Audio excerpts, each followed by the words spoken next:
got the whole world in his hands. He's got the whole world. Hello, I hope you've been good. The previous lesson that we had was about Noah obeying God. Through God's grace, I hope you've been able to love and obey God the more. Today, we are going to learn about working together.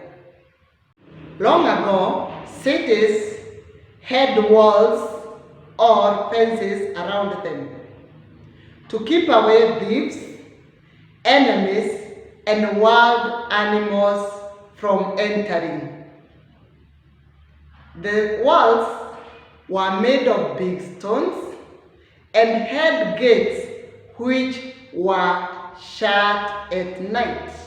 It was sad news. The walls of Jerusalem had broken down, and the enemies made fun of the city.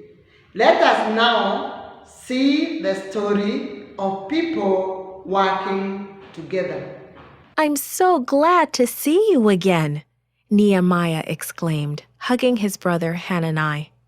Hanani had recently arrived with others from Judah. "How are you? How are the rest of the Jews surviving back in Jerusalem?" The smile left Hanani's face. "Not well," he said sadly. "The wall around Jerusalem has been torn down. The gates have all been burned. Enemies could walk right in and attack God's people." Nehemiah sank into a chair. Tears spilled down his cheeks. For the next few weeks, Nehemiah mourned. He fasted and he prayed. "Oh Lord," he pleaded, "listen to my prayer. I am going to ask the king for a great favor. Please put it into his heart to be kind to me." One evening, Nehemiah went to work as usual. He carried the king's drink to him at the dinner table. The king looked up. "Why do you look so sad tonight?" he asked.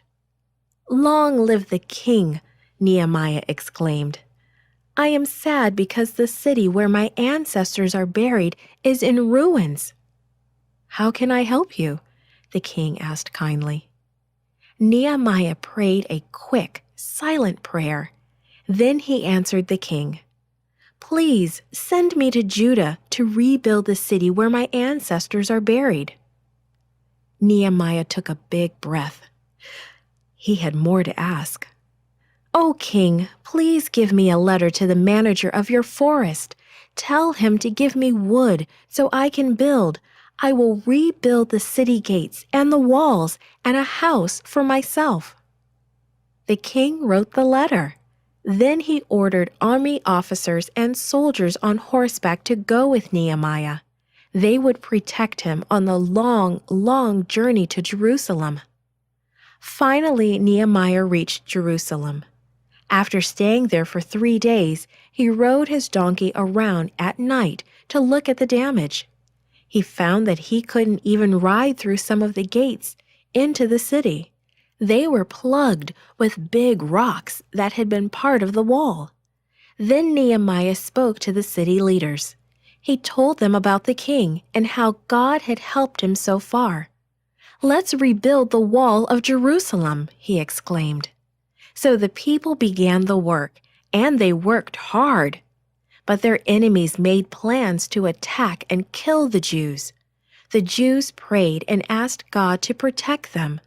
Then Nehemiah told them to get their swords, their spears, and their bows and arrows. They would guard the wall with one hand and work with the other. "Don't be afraid of the enemy. Remember the Lord," Nehemiah encouraged them. Many times the enemies tried to stop the rebuilding work. Nehemiah prayed constantly, and God gave him the wisdom to know what to do. The work continued, and the wall was finished in just 52 days. God blessed this project in many ways. He gave Nehemiah courage to ask the king for help. He gave the workers power to carry on their rebuilding. God truly led his people. You have enjoyed today's lesson. See you next time. Bye.